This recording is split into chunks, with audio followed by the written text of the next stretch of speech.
Yo, how's it going, everybody out there? My name is Urban, and today I have another pretty cool production tip video for you. Today I want to talk about how to make your beats not sound so repetitive. I go on YouTube all the time and just like listen to other beats, and some of them are like really sweet and very complex, and then other ones they just sound kind of repetitive. And I know I struggle with dealing with that repetitiveness sometimes, but I have a few tips of my own that usually help me out, so hopefully they'll help you out. A lot of this video will probably be on the desktop view, but you'll be able to hear my audio, and I'll explain everything that I'm talking about, hopefully in good enough detail that you understand, but let's do this. So the beat that I pulled up is something I made called Mason Jar. It's like a super simple beat, just with like really one melody that drives the whole song. But I think the beat floats along pretty well because of different transition techniques that I used. It helps the beat not feel so repetitive, and it just gives it a little bit of a change up every now and then. Some of the techniques I use that help my beats not be so repetitive really just come down to the drums and adding some transition sounds. So as far as the drums, I kind of just take drums away towards the end of bars and I'll add more in. It's a pretty simple concept, really. Like if you have a 4 count measure and you're having like snare drums hit on the 2 and the 4, you take the stuff that plays after the snare drum on the count on the 4th beat. It's really just personal preference, but I usually find that helps. Also, another thing that helps with the drums is adding like a reversed cymbal towards the end of a bar. It just helps it feel like it's transitioning into something new, so it's like, that's exactly what this beat does. It captures that pretty well. So yeah, let me show you what I'm talking about. So in this beat there's a couple really good sections that kind of capture exactly what I'm talking about. So if you look at my drum pattern, this is a software called Machine.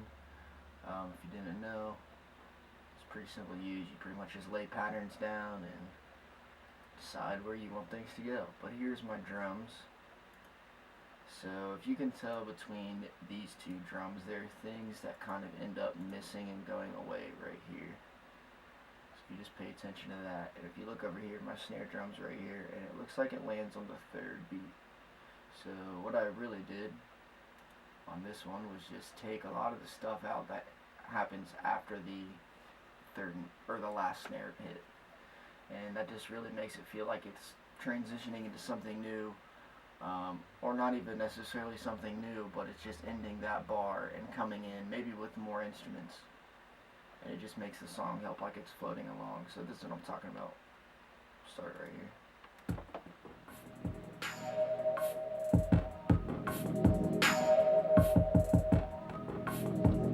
So all the instruments after the snare are going to go away.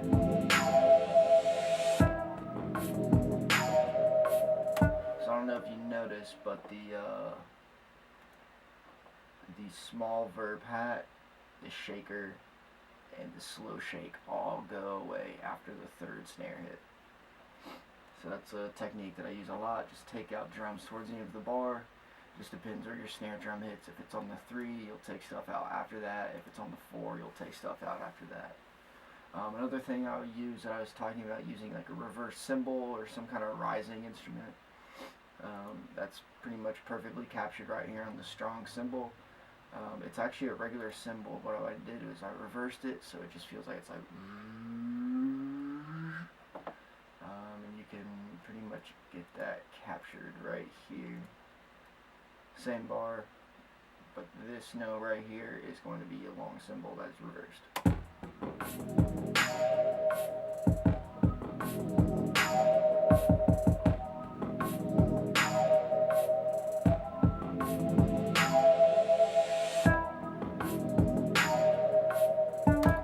So I don't know why that works, why reversing cymbals like that makes it feel like the beat is carrying on and not being super repetitive. Not really sure why that works, but I actually got that concept from like really old whiz beats, like back in the day. If you're familiar with like producer Cardo and Slidren, they did that a lot in their beats, so I kind of just used that same concept, and it really does help. It makes it just feel like really spacey too. This beat just, it's really chill, really spacey, and I think that reverse cymbal really caters to that feeling. So to keep building off of this, how to make your song not so repetitive, I pulled up another beat that I feel like captures another concept that I wanted to talk about.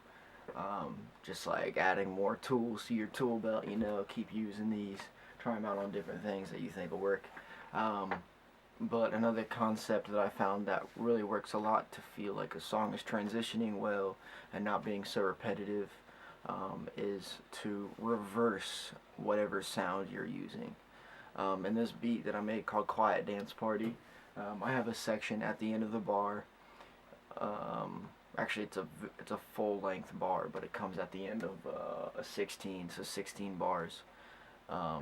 It's the sample is reversed instead of playing back like forwards like it always does to the rest of the song, and this really helps it when the beat comes back in, not reversed. It feels huge, feels like the beat dropped, and you're like, oh snap. But yeah, so I'll play you some of this, and I'll kind of explain what I'm talking about as it's going. Alright, so yep, Machine again, Quiet Dance Party. This looks way different than the last beat because it's kind of spaced out. Here's my sample just playing on the 1 3 1 3. Got your basic kick, snare drum. But yeah, so I'll start right here. You'll see that the sample is gonna play normally, and then when this yellow bar comes here, this is gonna be the sample reversed. So keep your ears open for that.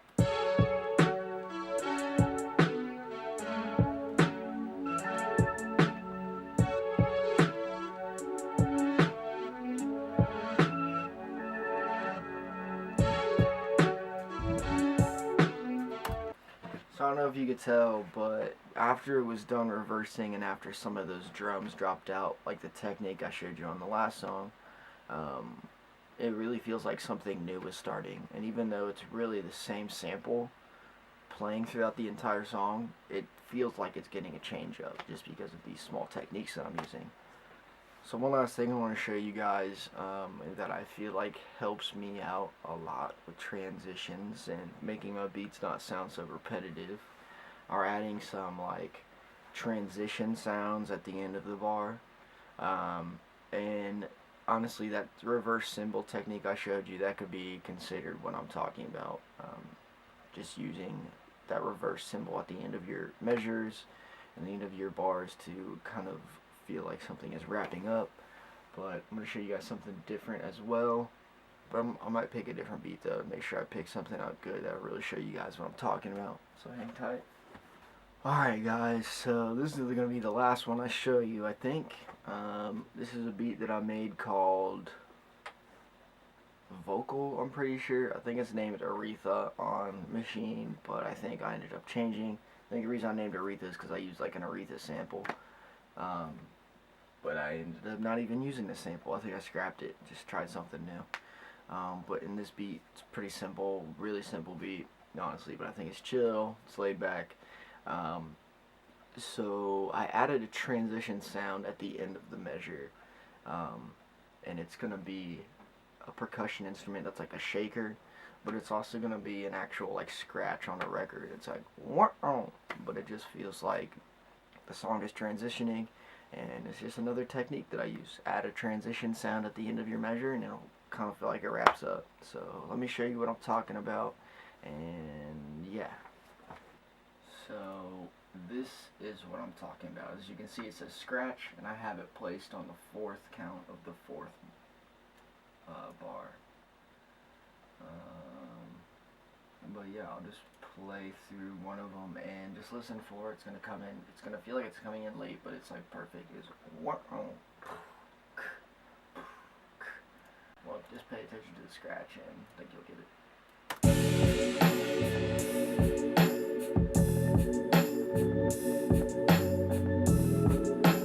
Right here.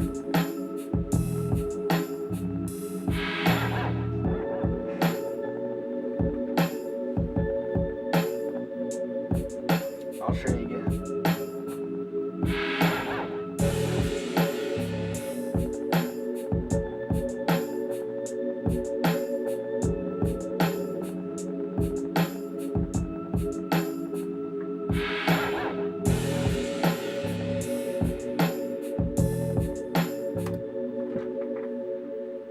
So yeah, those are like a few tips that I feel like really helped me out. Just taking drums out after the last snare drum hit on the end of your measure, using cymbals to kind of reverse and feel like they're bringing you to something different, like making your beat change up at the end of the bar. So like for instance, I did like a reverse, but you can do other things as well that I think will probably capture that feeling. And then just adding sounds at the end of your bar that just like only happen at the end of your measure, and it just feels like it's wrapping up. I hope those helped you out. Those helped me out tons. Hopefully you can incorporate those into your own production. Thank you so much for watching. Hope you guys got a lot out of this video. Please like, comment, subscribe. Let me know other things you want to know about in the comment section. That'd be tight. Yeah. Hope everyone has a rocking day.